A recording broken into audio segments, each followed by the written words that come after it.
अस्सलाम वालेकुम। उम्मीद है आप सब लोग खैरियत से होंगे। देखिए, आज का मेरा वीडियो जो है ना वो second most important type of investment के बारे में है। इन्वेस्टमेंट प्रॉपर्टी में इन्वेस्टमेंट के बारे में तो ऑलरेडी मैंने आपको बताया है।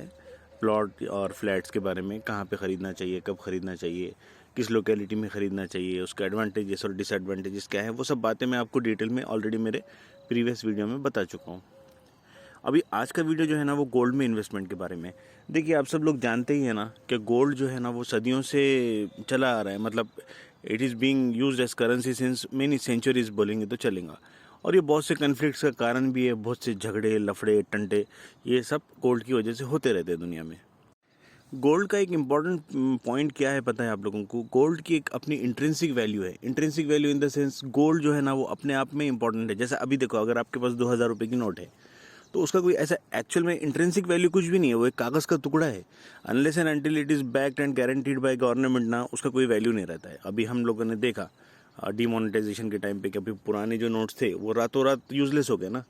तो उसके बाद अगर आज किसी के पास वो पुराने नोट्स है अपने इंडियन करेंसी के, जिसको आरबीआई ने ऑलरेडी डीमोनेटाइज कर चुका है, तो उसका कोई वैल्यू नहीं है, उसका कोई इंट्रिंसिक वैल्यू नहीं है। आप क्या कर सकते हैं? तो वो बस उसका कुछ म्यूजियम में रख सकते हैं या बच्चों को बता सकते हैं कि भाई पुराने ज़माने में हमारे टाइम पे ऐसे नोट्स चलते थे बोल के। या फिर वो नार्कोज में बताया था ना, सर्दी हो रही तो नोट्स जलाता, वो क्या नाम रहता उसका, कोई विलन रहता, वो नाम याद नहीं है मुझे अभी उसका, तो वो पाब्लो। तो ऐसे जला के आप सेक नहीं कर सकते उसकी। ये तो जस्ट जोक हो गया।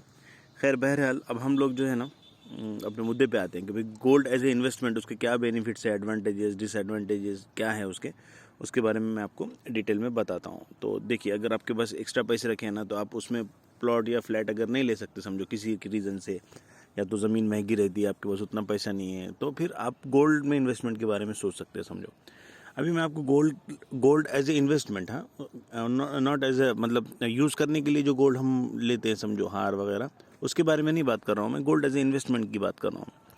तो उसके एडवांटेजेस और डिसएडवांटेजेस के बारे में मैं आपको बताता हूँ। देखो, गोल्ड का सबसे इम्पोर्टेंट पॉइंट क्या है ना, कि ये it works as a hedge against inflation. मतलब जैसा महंगाई बढ़ती है ना तो गोल्ड के प्राइस भी बढ़ते हैं। अभी जो इन्फ्लेशन डेटा आता है हर साल, अभी हाँ, अगर इन्फ्लेशन बढ़ रहा है ना तो गोल्ड का प्राइस भी यूजुअली बढ़ता ही है। 99.9% केसेस में बढ़ता ही है।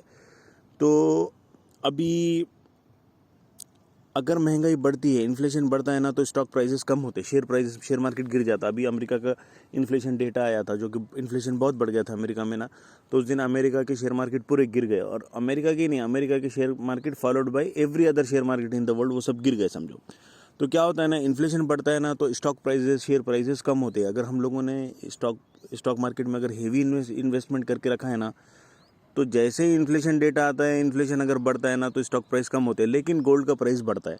इन्फ्लेशन जब भी बढ़ेगा ना तो गोल्ड का प्राइस बढ़ते रहता है। तो इसलिए हम ऐसा बोलते हैं कि गोल्ड जो है ना, it works as a hedge against inflation. 100 रुपये की चीज़ 200 रुपये में होंगी कोई, तो सोने का प्राइस भी वैसा ही बढ़ेगा। महंगाई जैसी बढ़ेगी वैसा सोने का प्राइस बढ़ता है। दूसरा इंपॉर्टेंट पॉइंट ये है ना, इसकी लिक्विडिटी है। लिक्विडिटी इन द सेंस, अगर समझो आपने 1 लाख रुपये का सोना खरीदे समझो, तो अगर आपको आज खरीदने के बाद कल पैसों का काम पड़ गया तो आप जाके इमीडिएटली बेच सकते हो उसको। मतलब ऐसा नहीं है कि भाई प्लॉट जैसा या फ्लैट जैसा कि भाई जा रहे ब्रोकर के पास, उसको बोल रहे कि भाई ये फ्लैट बेचना है, फिर वो 6 महीने बिक नहीं रहा है, बेचना है तो नुकसान में बेचो। जो ब्रोकर ने आपको वो फ्लैट बेचा है वही ब्रोकर बाद में बोलता है कि भाई अरे अभी नहीं बिकता, ये यहाँ पे प्रॉब्लम चल रही है, वो जो भी है ऐसा। तो स्टॉक मार्केट का भी ऐसा ही है। स्टॉक मार्केट का लिक्विडिटी अच्छा होता है, मतलब आप इमीडिएटली बेच सकते हो उसको, शेयर्स को। वो फ़ायदा स्टॉक मार्केट में है। लेकिन बात ऐसी है ना कि स्टॉक मार्केट में भी कुछ कुछ ऐसे शेयर्स है जिसमें अगर लोअर सर्किट लगा है ना, वो चांसेस कम रहते हैं। लेकिन अगर फिर भी कुछ कुछ शेयर्स में अगर लोअर सर्किट लगता है तो फिर वो शेयर भी नहीं बिकते जल्दी। लेकिन वो उतना प्रॉब्लम लिक्विडिटी का शेयर मार्केट में भी नहीं है और गोल्ड में भी नहीं है। ये problem usually property in the sense plot में या फ्लैट्स में ये लिक्विडिटी का प्रॉब्लम आता है, जब आपको कभी कभी महीनों महीने और कभी साल भर भी इंतज़ार करना पड़ता है बेचने के लिए।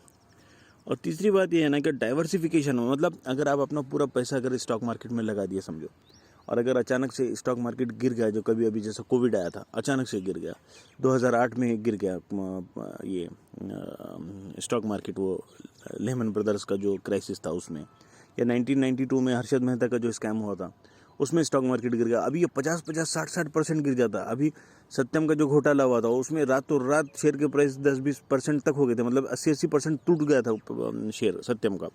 तो अगर ऐसा कुछ प्रॉब्लम हो जाता है समझो, तो फिर आपका पूरा पैसा अगर स्टॉक मार्केट में इन्वेस्टेड है तो फिर आपको बहुत बड़ा प्रॉब्लम आ सकता है ना, आपका पूरा पैसा ही डूब जाएगा फिर।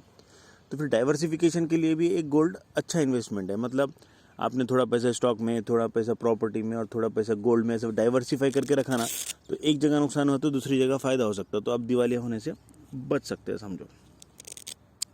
और एक इसका एडवांटेज और एक है जो कि एक्चुअली में इन्वेस्टमेंट लाइन में नहीं आता है, लेकिन एक रूटीनली हम देखते हैं कि भाई अगर समझो आपकी बीवी से आपकी वाइफ से समझो अगर आपका कोई बहुत बड़ा झगड़ा हो गया समझो, या फिर कोई झगड़ा प्रिवेंट करना है आपको, कोई वॉर प्रिवेंट करना है वाइफ के साथ, तो गोल्ड का एक हार दे दिए तो वो इन्वेस्टमेंट भी हो जाता और वो झगड़ा भी प्रिवेंट हो जाता। ये एक इसका ऐसा डिस्टिंक्ट एडवांटेज है जो आपने अभी तक शायद किसी से सुना नहीं होगा, लेकिन मैं जानता हूँ ये बात। और over a long period of time ना गोल्ड का प्राइस बढ़ता ही बढ़ता रहे, मतलब इसमें प्राइस कम होने के चांसेस बहुत कम रहते हैं। टेम्पररीली अगर समझो कोई प्राइस गोल्ड का कम भी होता है ना, तो थोड़े दिन में वो रिकवर हो जाता है और बढ़ जाता है। अगर आप देखेंगे ना तो अभी 2021 चल रहा है ना, 2015-16 के आसपास है ना गोल्ड का प्राइस 25,000 था, और अभी आज का जो गोल्ड का प्राइस है ना वो 48-49,000 है, मतलब ऑलमोस्ट डबल हो चुका है। तो इस हिसाब से देखा जाए ना तो पर ईयर 20% के हिसाब से आपको एनुअल ग्रोथ मिल रहा है। तो per year 20% is not small amount ना। आप बैंक में वगैरह में रखते हैं तो पैसे आपको मिलता है कितना है, 7-8%, और वो भी कुछ लोग वो नहीं रखना चाहते समझो। तो गोल्ड का प्राइस 20% पर ईयर के हिसाब से बढ़ रहा है, तो that is a good growth. तो आप ये मतलब इस बारे में आप सोचिए कि भाई 20% इज़ हैंडसम अमाउंट ना, handsome amount of growth you are getting every year.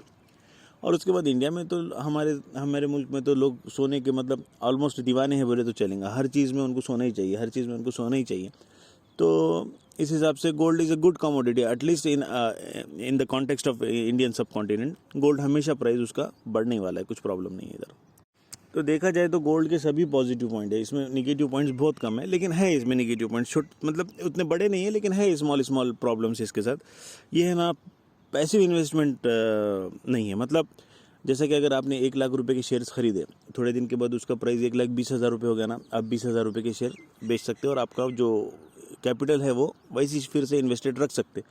फिर थोड़ा सा प्राइस बढ़ा तो आप मतलब नफ़ा निकाल ले सकते हो और आपका मुद्दल जो जिसको बोलेंगे या कैपिटल जो है वो वहाँ पे रख सकते। तो इस हिसाब से आप थोड़ा थोड़ा फ़ायदा निकाल सकते हैं शेयर मार्केट से। लेकिन गोल्ड में ऐसा नहीं है। गोल्ड में क्या है कि भाई आपने गोल्ड ख़रीदा और आपने गोल्ड बेचा, वो बेचते टाइम पे ही आपका फ़ायदा मतलब प्रॉफिट आपको मिलने वाला है। तो मतलब आप पूरा ही गोल्ड बेचना पड़ेगा, आप थोड़ा थोड़ा गोल्ड नहीं बेच सकते ना, आप नफ़ा तो नहीं बेच सकते। तो आप प्रॉपर्टी की तरह कोई एक बड़ा अमाउंट इन्वेस्ट करके रखना, फिर बाद में फ़ायदा होने के बाद वो गोल्ड बेच देना और फिर अपना प्रॉफिट अलग कर लेना, वो एक चीज़ है। तो उतना मतलब पैसिव इन्वेस्टमेंट नहीं है वो, आपको पूरा ही बेचना पड़ेगा अगर आपको फ़ायदा उठाना है तो। और दूसरी बात ये है कि उसमें गोल्ड में ये है कि भाई अगर आपके पास ज़्यादा गोल्ड है तो उसको थोड़ा सिक्योर भी रखना पड़ता है, चोरी वगैरह होने के चांसेस रहते। घर में आप रखेंगे तो कोई चुरा लेता, वो ड्रामों में बताता ना हार चोरी हो जाता, वो सब उसके अतराफ पूरा वो बिल्ड करते पूरे ड्रामे को। तो वैसे ही है वो, कभी भी चोरी हो सकता है। फिर बैंक लॉकर में आपने रखे समझो तो फिर वो उसका चार्जेस आपको देना पड़ता है। और इससे ज़्यादा कोई इसमें डिसएडवांटेज और रिस्क नहीं है समझो गोल्ड में। और एक रिस्क है, लेकिन अगर आपने अपनी बीवी के लिए हार लिया समझो तो वो डेड इन्वेस्टमेंट बन सकता है। मतलब फिर बाद में if she refuses to sell तो गई भैंस पानी में, फिर पता नहीं क्या होगा, फिर आपका इन्वेस्टमेंट भी गया और सब मुद्दल भी गया और नफ़ा भी गया, सब गया। तो ये सब बातें हैं भाई। अभी ये गोल्ड के बारे में मैंने बना दिया। हाँ, और एक बात ऐसी है ना कि इसमें छोटा सा डिसएडवांटेज ये भी है ना कि अगर हार वगैरह आप ले रहे तो उसमें मेकिंग चार्जेस आपके जाते, तो वो मेकिंग चार्जेस में कुछ आपको प्रॉफिट नहीं होने वाला, वो तो आपका लॉस ही है। और एक आध बार समझो इम्प्योर गोल्ड आ जाता है तो उसमें थोड़ा बहुत लॉस हो सकता है। बस ये छोटी मोटी बातें हैं। इसके अलावा gold otherwise is a very good type of investment. Property और स्टॉक्स में आपने थोड़ा थोड़ा पैसा रखा और आपका बाकी का जो पैसा बचा हुआ है अगर आपने समझो गोल्ड में इन्वेस्ट किया, और then the gold can give you good return. मतलब उसका जो एनुअल ग्रोथ रेट है ना वो अप्रॉक्सीमेटली 20% का है, नहीं तो कम से कम 15% का तो मिनिमम होता ही है उसके अंदर। तो उस हिसाब से आप वो ख़रीद सकते हो। हाँ, और एक उसमें पॉइंट छोटा सा ये रह गया ना कि आजकल अभी है ना डिजिटल गोल्ड चालू हो रहा है। मतलब अभी ज़ीरोधा वगैरह जो है आप स्टॉक्स जो है वहाँ पे आप है ना ऑनलाइन गोल्ड ख़रीद सकते हैं। लेकिन ऑनलाइन गोल्ड अभी तो फिज़िकल डिलीवरी नहीं है, लेकिन उनका बोलना ये है कि थोड़े दिनों में हम कुछ एक्स्ट्रा चार्जेस मतलब ₹50 पर 10 ग्राम्स के हिसाब से या ऐसा कुछ, वो आप लोगों को डिलीवरी भी देने वाले हैं। तो जब हो जाएगा ना, मतलब वो लोग एक्टिवेट कर देंगे ना वो ऑप्शन, तो मैं एक वीडियो बना के आप लोगों को बता दूंगा। तो फिर उसमें इम्प्योरिटी का कोई सवाल ही पैदा नहीं होता। मतलब फिर आप ऑनलाइन गोल्ड खरीदो, वो आपको डिलीवरी दे देंगे गोल्ड का। तो अभी तो अवेलेबल नहीं है, लेकिन जब होगा तो मैं वो आपको बता दूंगा इंशाल्लाह। चलिए मिलते फिर नेक्स्ट वीडियो में। अल्लाह हाफिज़।